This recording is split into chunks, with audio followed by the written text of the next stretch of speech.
Hey, it's Ashley Nicole Kirkwood with the Ashley Nicole Show, where we talk about topics interesting to folks building billion-dollar brands, whether the world knows it yet or not. So I am the podcast host that you want to listen to if you are an entrepreneur, an expert, an industry leader, and you are seeking to build a big brand and you know it's going to impact the world, so you want to protect it. Let's get into it.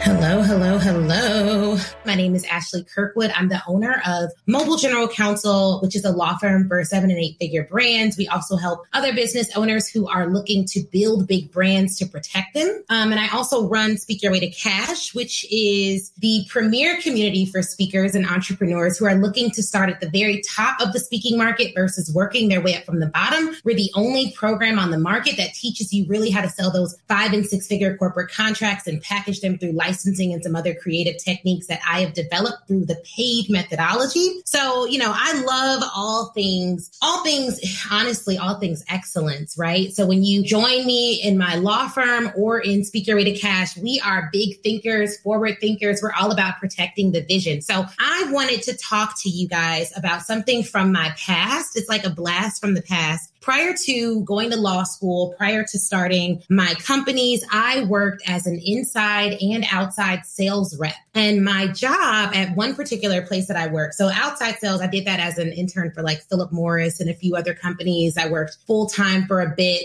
like 40-hour weeks for a bit as in doing sales at Enterprise. And then I also did an inside sales job for a company called Acquirent, where my job was essentially to make 100 plus sales calls a day. And I did this for a little under a year. And I tallied this all up, folks. And it all tallied up to be around 20,000 sales calls that I made at that one job, not including any other sales job that I had. And when I think about foundationally, the problem that a lot of my clients have, both particularly on the speaking side, but even in my firm, most people are like, okay, how do I generate additional revenue in my business? And the key to that question is always going to be sales. But there are some sales principles that I have learned over the years that I want to talk to you all about. And then, of course, we're going to invite people up for questions. And so if you're listening to this and you have questions, feel free to email them to Ashley at AshleyNicoleKirkwood.com. If you're joining me on Clubhouse, you can just raise your hand. And after I get through this good, juicy content, we'll go right into questions. So number one, my background. I went to the University of Illinois at Urbana-Champaign, then went on to law school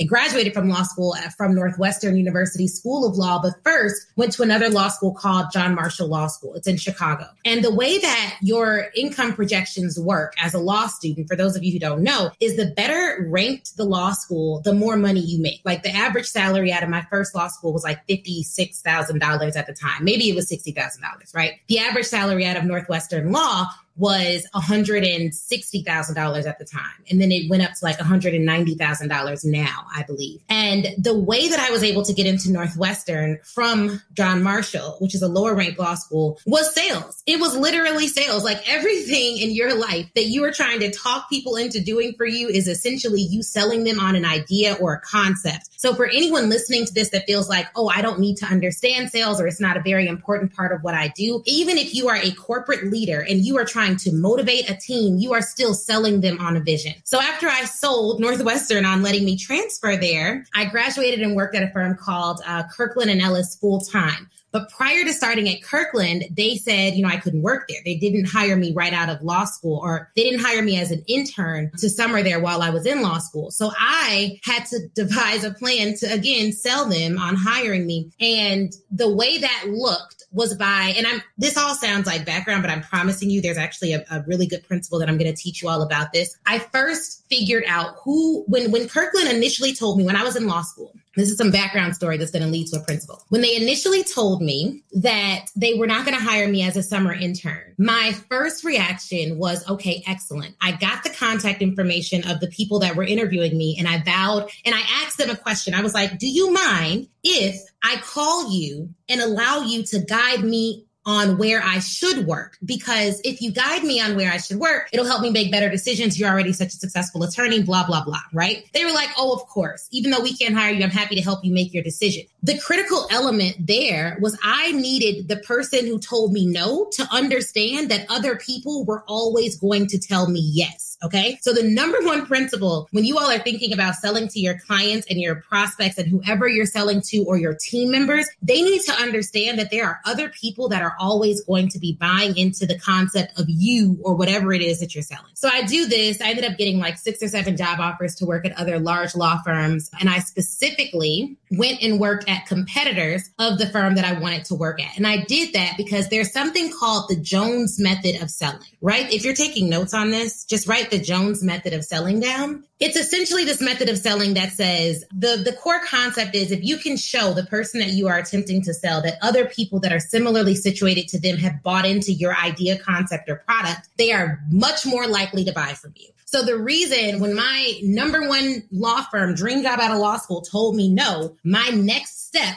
was getting a job at their biggest competitor. So I took the job at their biggest competitor. At the time, firm names don't matter because most of you aren't like, you're like, I don't know these firms. So it was another large law firm in Chicago, a very competitive firm. Michelle and Barack Obama met there. It's the firm's claim to fame for me.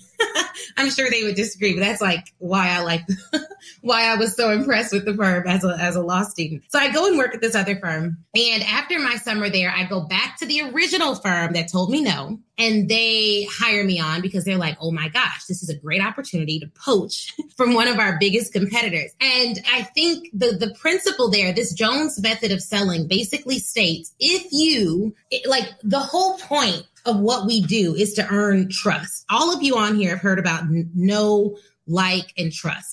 Most of you have heard of that before, okay? And the point of that really is that what you want to do when you are trying to convince someone of something, someone who does not know you, you have to show them that other people that are similarly situated trust you. And the idea is then they will trust you too. And what data shows is that we are more likely, of course, to buy from referrals. Even if you don't have a referral, like I tell someone to go and buy from your company, if you can name a company that is similarly situated, it's so powerful. So to bring this home in real time for a lot of you who are listening, because I see some folks who are in the Speak Your Way to Cash Academy there, what that looks like is if your first 5 clients were all in one particular industry, I am going to tell you to pitch to all of their competitors, as long as there's no non-compete provisions preventing you from doing so, because you can literally utilize the Jones method of selling and get yourself into a variety of other companies solely because people compete. They compete. And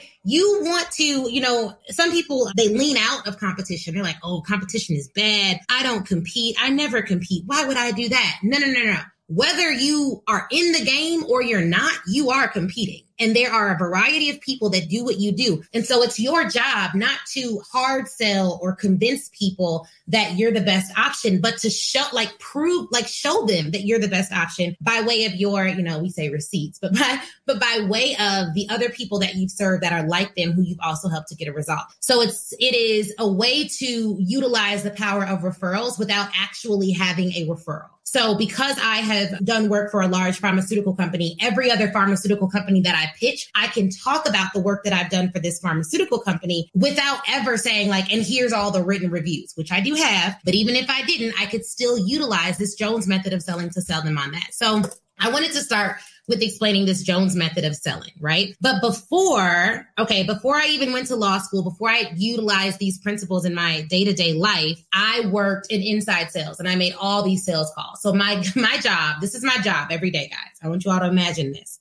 My job every day was to show up at work with a good attitude, 8 a.m. And here's the thing. I traveled 2 hours to get to this job. I lived in Chicago at the time, but I was working in Evanston. So I had to take 2 trains and a bus to get to work. It was a lot. And I would travel 2 hours to get to work. And then when I got to work, I had an 8 a.m. meeting. We had an 8 a.m. team meeting every single morning at this sales job. 8 a.m. team meeting every single morning. And the day started off with 15 minutes of motivation and inspiration. Sometimes the CEO of the company would do it. Other times he would bring in guest experts to do these 15-minute power chats. And the whole point of starting every single salesperson's day off like this was solely to motivate them and get them in the right mind space to do the job. For some people, the reason that we aren't, so we talked about the Jones method of selling. Here's the second thing. There are certain routines that you need to do to get yourself in the mind space of winning. And the routine that you do has to be set up just right, not to be a distraction, but to actually fuel your growth. So for me, in my entrepreneurship world, that has looked like what I don't do those 15-minute huddles anymore because it's not a huge team of us and we're all working virtually. But what I would do is listen to affirmations, listen to podcasts while I work, listen to one of the podcasts that I love listening to that I'd recommend for you all if you're trying to get yourself in the right headspace is How I Built This by Guy Reyes. There's another thing I started listening to recently. My friend Ash started it. It's Mind Right Radio. It's 24 hours of inspirational speeches over hip hop beats. But literally, it's like speeches from Oprah, E.T. He had a Yama Van Zant that he did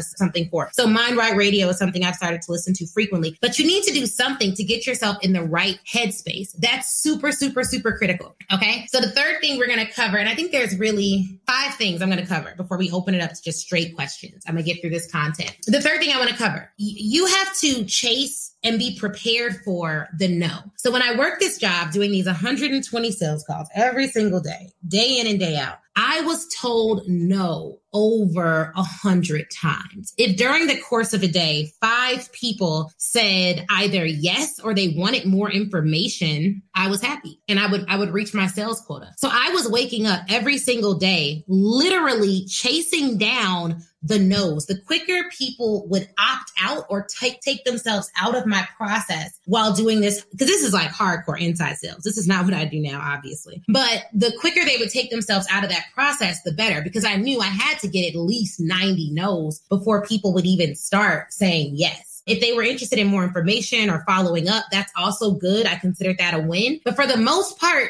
I'm calling people who did not know me and trying to convince them over the phone to give me their money. I was signing them up for what they call a fleet card. It was like a credit card for business owners who wanted to track their employees' fuel expenses. Basically, think of it like a debit card where you could like spy on what your employees do and don't do. Okay. So I had to get 90 no's a day. I was only getting told yes. Like if I got told yes 5 times a day, it was a huge win, like a huge, huge, huge win. But what I learned from that is that no doesn't hurt. Like it's not a big thing. The power of someone telling you no, it only can derail your future or derail your life or derail what you have going on if you allow it to stop you, which I don't recommend. I think some people, I've had people come to me before and they're like, oh, I've tried to get paid to speak in the past. I've tried to land high ticket clients in the past, or I've tried to land a particular contract in the past, and they are upset. So like, it's not working. And I've done all these things. I've taken all these courses. Number one, taking courses is not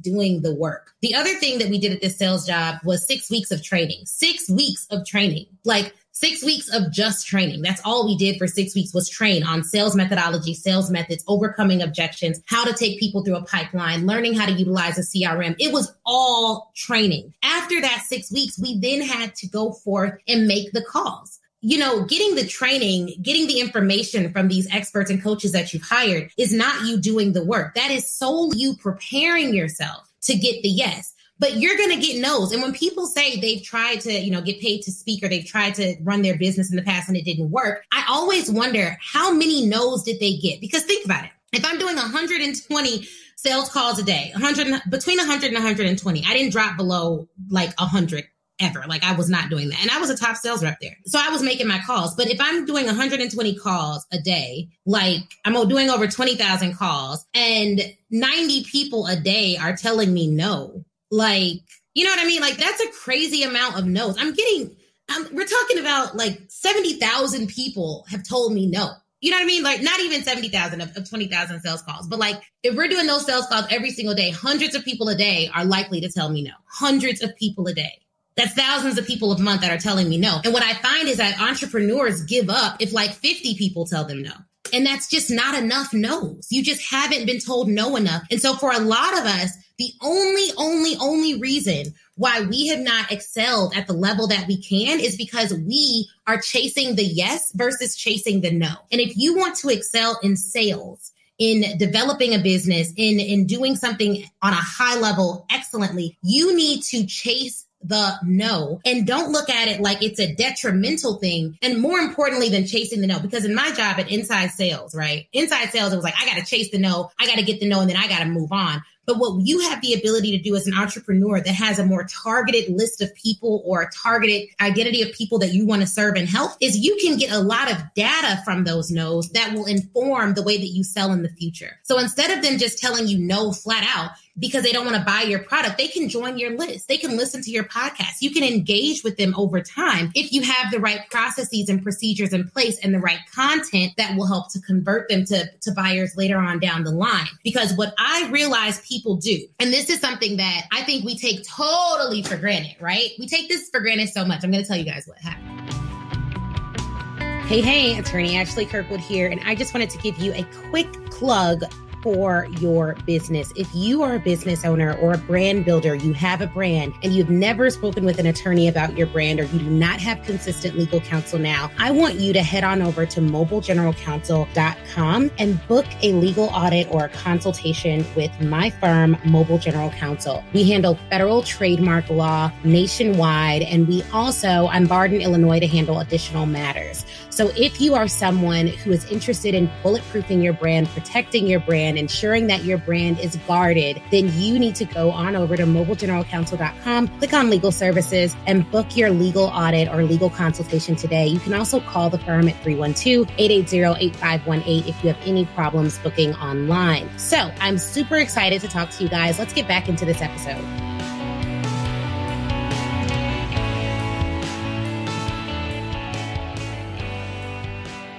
I've recently sold let me see. I think it was last week or the week before, we sold a multi-six-figure contract. This particular contract was in the works, though, for a longer period of time. I'll just say that, a longer period of time. What I have found people do when they buy from me on a high level, like they're signing on to my $15,000 a month legal package, and that is $15K per month or $10K per month or $5K per month. Like we have monthly packages, and that's what they cost to be a client of our firm long term. So if they sign on to those packages, what I find a lot of them do is that they actually have binged content from years ago. And then when they come to me, they're already familiar with what we can offer and the style at which I work with people. So it's an easier sell. More importantly, they know that we are competent enough to do the job. Something that we have put out into the world has shown them that. Testimonials from clients have shown them that. They've attended an event and it's proven that to them. So I'm not selling them on like, oh yeah, I'm actually a barred attorney, or I actually graduated from a really good law school and I know what I'm doing, or I've worked for billion-dollar brands and won federal jury trials. All of these things are factually true. They already know most of that stuff already. They can read a Forbes article on me and find that out. But even the Forbes article, that came from content being out there in the marketplace. So for some people, you think that when people tell you no, it is it's like, oh, it's so heart-wrenching, it's so gut-wrenching. But really, if you have other places to put them as like a placeholder, maybe it's your email list, maybe it's them listening to a podcast, it's way better. So you could, and I'll give you an example. We have a Speaker Ready Cash Academy. It launches January 19th. It's not $15,000 a month. It's like, I think it's a $15,000 or $20,000 program. And we take speakers through the process of building out their six-figure corporate speaking offers and doing market research and doing all this other stuff that's going to really help them win big for life, right? The stuff that they learn in the academy is lifetime value stuff. But let's say someone's like, man, I don't have it. I can't do that right now. I'm like, all right, cool. Well, I have a course. It's like $1,200. But look, here's the thing. I want you to go and listen to podcast episode 43, totally free. It's one of my favorite episodes. I dropped so many gems in that episode. I think you'll get a lot of value from it. Do you mind if I send that to you? What are they going to say? No, don't help me out. Don't send me content that can radically change the way that I do business. No, they're going to want to learn from that content. So instead of because I think what happens is people get no and they're like, well, fine. They don't want to work with me. I don't want to work with them. And it's like, no, you need to find out where they're at in their journey and how stuff that you've already created can serve them on a high level. This is why, and this is a mindset thing too. This is why I do not believe when people say, how do you sell packages for $180,000 a year or $200,000 a year? Like, what about the people that can't afford it? People that cannot afford to work with me on the highest level that we offer, it's totally cool because we have so much free content. We have a free Facebook group. We have all these other things that cost them nothing to learn and to get wisdom from what we have to offer and what we have to provide. But in order for me to spend my one-on-one time taking you through a transformation, there has to be a fee for that, because if there's not, I will get burnt out and I won't be able to serve those who have invested with me. And that's not fair to them. And it's not fair to me. I'm not graced to serve people like one-on-one for like $10. Like, that's just not my thing. Other people are able to do that. They have a lot of one-to-many products. They sell thousands of people into like $10, $20 a month stuff. That's not how I roll. It's not how I operate. And I don't want people to discount the information that I'm giving them by putting them in a cheap program and hoping that it transforms their life. The fact of the matter is, this year, we probably spent, I don't even know how much we've spent on coaching. It was over $60,000 to individual coaches, maybe 70. It's up there. And every time I invested with my coach, one of the things that I did, not even my coaches, because I have several, every time I invested, I paid in full. And it was really important to me to do that because I know that because I value time and I value my resources that I've built and money, right? I value time and I value money. Because I value both of them, if I make a big investment, I will hold myself accountable to that investment. So sometimes what you're doing by charging little bitty prices, and maybe little bitty is the wrong word, but by charging underneath the value of what you provide, that's like the politically correct way to say this, is you are asking people to undervalue what you have to offer. So they're not going to take the course. They're not going to take the class. They're not going to do the things that you want them to do. They're not going to listen to what you have to say because you've allowed them to undervalue it. So the price, when it comes to selling, a lot of people are like, oh, well, what should I price this at? Everyone asks me, what should I price this at? Literally, the number one question I get from speakers is, how much should I charge for this? They never really ask me, what are the methodologies that you use to actually sell people on working with you? Everyone wants to know about the price, but guess what? No one really cares about the price. I've sold people, people have bought things from me like a $10 ebook. And I don't have this anymore, but we've had $30 a month stuff. Like, they bought all that stuff. Let me tell you, the easiest stuff to sell were multi-six-figure contracts to the right audience, to the right person at the right time. That was easier than selling, like even our $19 webinar. If you were to look in our inboxes to see where our customer service questions and inquiries come from, 90% of them come from people who've spent less than $50 with our organization on the speaker rate of cash side. On the legal side, that's impossible to do. But on the speaker rate of cash side, they bought like a low ticket, course or webinar somewhere, something that they found online that we put out a while ago. No shade, no problem with buying those things, but there's a reason for that. There's absolutely a reason for that. The way your process is set up to sell people at a higher level for a higher price point, it answers a lot of those objections, and it should onboard them in such a way that they're not asking you a whole lot of questions that don't have, I'm going to just say dumb questions, right? You're not getting that at that price point. But there's just some mindset differences here. So what I would challenge every single person to do is to figure out, at what level do I want to sell at? And then how can I take the people that I'm trying to sell through a very, very clear and concise process so that they're comfortable investing and buying on that level? And what am I going to provide? So your offer has to be good. The service has to be good. The transformation has to be good. You need to be accessible. So I personally don't understand why the number one reason we've taken, I don't want to say taken, but people come to our law firm after having worked with other law firms. One of the most recent, we've gotten a couple clients this week, even though I'm on vacation. I wasn't supposed to be working, but I did a little bit. So we've gotten a couple clients, and the real reason why they switched from their previous attorneys was that the attorney was not accessible. And it wasn't that the lawyer had to be accessible all the time. That's not it. That's not it at all. But it is that,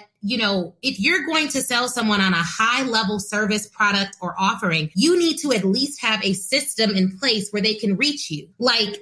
Come on. It doesn't make any people have, I've talked to clients who are now with us who are like, yeah, and I didn't even have a number to call my attorney. And I'm like, what? Like, it just doesn't make sense. There are so many, you need to have your stuff in order. So obviously I am not a proponent of people charging a whole lot of money without systems, because I have been there as a consumer. I've paid people a ton of money for a product or a service or an offering, and they were excellent at selling me into it. And then I could never reach them again, or they did a horrible job and they were just like, oh, well, you're just being a difficult client. And it's like, no, you just don't have any systems in your business. So don't do that, right? Have a really good experience for people. But for the most part, that's not the issue. The issue is normally that people think that no one's going to buy their stuff at a higher price point. So they sell at a lower price point, even though it's literally like making them cringe on the inside. So I do not recommend that you do that. So, okay, the other thing that I wanted to say, and I see you all's hands, we're going to take questions in like literally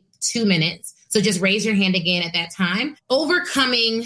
So you got to chase the no, obviously. You need to have a routine. We talked about just to recap what we're talking about. We're talking about what I've learned after doing over 20,000 sales calls and selling in my business and doing it at a high level and selling both lower cost items like under $50 and also higher cost items over $100,000. Mindset is everything. You have to chase the no versus chasing the yes. Chase the no and then also dig a little deeper and get some data from that no that will actually help you to be more productive in the future. You're going to have to utilize what I like to call the Jones method of selling. And I didn't invent that. If you Google the Jones method of selling, I'm pretty sure that things will come up on it. Sales is something that a lot of people have talked about in the past, and it's tried and true. There are just some sales theory stuff that works. There are a lot of sales experts you can hire, and everyone puts their own spin on it, but sales is just something that I recommend you study. There's a book called The Little Red Book of Selling that I would recommend. I really like that book in terms of as a sales book. Jones method of selling. We talked about having a routine that actually gets you in the mindset of going after what you want in life. And then we're going to talk a little bit. Overcoming objections is really, really, really, really important. And I think that one of the things I realized about myself recently is that when someone objects to working with me for whatever reason, sometimes I will follow up, give them a little bit more information. But there were other times that I would just say, okay, well, it's no big deal. Like we have a strong pipeline of people who are very excited to work with us. But what I realized is when you don't try to overcome the objections of the people who need what you have to offer, you are essentially operating from a prideful place and you're preventing them from getting what they actually need. And I want to clarify here that the way that I get people into my programs and work with us both through the law firm and through Speak Your Way to Cash, it's a consultative method of selling. So it's not like, oh, I'm selling to everyone. I'm very clear about who I'm selling to, who I'm not selling to, who I speak to in my content, who I don't speak to in my content. My firm rarely represents someone who is just starting out in business. And that's mainly because our packages, the strategies that we provide are really for folks building big brands, and they have to have gotten started already, and they have to have enough assets, have made enough sales really for it to make sense for them to bring on a firm of our caliber. So there's that. But every now and then we will, but we're just very clear about what we can do for them. Like if we could do a trademark, you know what I mean? If they're not ready to come on and have consistent legal counsel and actual mobile general counsel. But one of the things that I'll say is that you want to make sure that you don't punk out when it comes to the objections. If you really have qualified the person that you're speaking to and you know that they can benefit from what you have to offer them, you are doing them a disservice by not attempting to find out more about what the real objection is. I recently purchased from someone, it was like $7,500, and I told her no at first. And the reason I told her no was because I've invested in so much coaching. I was kind of coaching out. I was like, well, I already have all these coaches. Do I really need another coach? And what she was offering, I actually didn't need. And, she didn't follow up. She wasn't like, okay, this is what I can offer you. Tell me more about, what's preventing you from making the sale. But had she just said, tell me a little bit more about what's preventing you from taking the next step, then, and I'm going to give you guys a phrase that I think will really help you when you're having these sales conversations, then she would have just sold me. She still sold me because I did my own research and figured out, all right, I'm going to work with this woman. But it would have been quicker if she just would have been like, what's preventing you from taking the next step? Here's the question that I now ask people, especially people who are like, Ashley, I want to work with you. I want to join Speak Your Way to Cash Academy. I know I want to have 6-figure corporate offers. I don't have one now. I don't even know where to start. Those folks who actually are real experts, real thought leaders, the question that I ask them when they're like, oh, I'm no longer going to do it, or I'm not interested. I'm like, okay, great. Have your goals changed? That's it. That's the question that you should be asking your prospects. Have your goals changed? Because you told me originally that you want now, I collect information from people on the front end. So I know what they have told me their goals are. So if you're not doing that, that's a problem. I'm going to do a live soon, like 3 signs you need to fire your lawyer. One of them is if they don't ask questions, they're probably not going to protect you in the manner that you need to be protected in. But that's a whole nother topic for another day. But one of the questions that you need to ask is, have your goals changed? Every single last one of us who are service providers, even products. You know, if you sell something that helps people get to a certain result, you need to know whether or not, like, what are their goals?